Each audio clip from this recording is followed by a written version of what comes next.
Latest news updates కోసం ఇప్పుడే download చేసుకోండి media effects app. Welcome to media effects.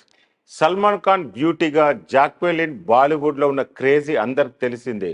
Bold బ్యూటీగా hot నటిగా జాక్వెలిన్కు బాలీవుడ్లో ఫుల్ క్రేజ్ అండ్ డిమాండ్ ఉంటుంది.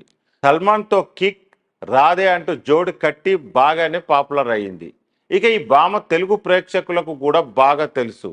ప్రభాస్ సాహో సినిమాలో ప్రత్యేక గీతంలో నటించింది. అయితే ఈ శ్రీలంక భామ ఇప్పుడు పూర్తిగా ఓ తెలుగు సినిమా తెలుగు దర్శకుడితో పనిచేసేందుకు టైం ఇచ్చినట్టుగా అనిపిస్తుంది.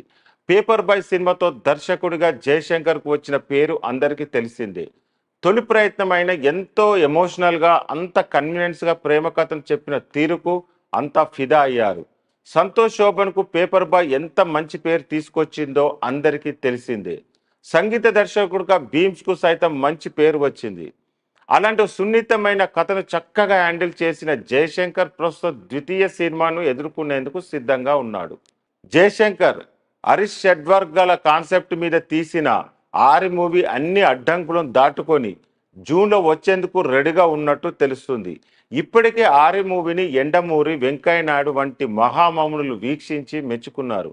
ఎన్నికల హడావుడి తగ్గిన తర్వాత ఈ చిత్రం థియేటర్లకు వస్తుందని సమాచారం. ఈ విషయం అలా ఉంచితే జయశంకర్ మూడో ప్రాజెక్ట్ మీద ఇప్పుడు చర్చలు జరుగుతున్నాయి. జయశంకర్ ఓ లేడీ ఓరియంటెడ్ ప్రాజెక్ట్లో చేస్తున్నాడని, అందులో నయనతారని హీరోయిన్గా అనుకుంటున్నారని టాక్ వచ్చింది. అయితే ఇప్పుడు ఆ ప్రాజెక్టులోకి జాక్వెలిన్ తీసుకుందామని, ఆమె అయితే సౌత్ నార్త్లో ప్రాజెక్టుకు మరింత క్రేజ్ వస్తుందని దర్శక నిర్మాతల ఆలోచనలు అని తెలుస్తుంది. మరి ఈ ప్రాజెక్ట్ మీద అఫీషియల్ అనౌన్స్మెంట్ ఎప్పుడు వస్తుందో చూడాలి.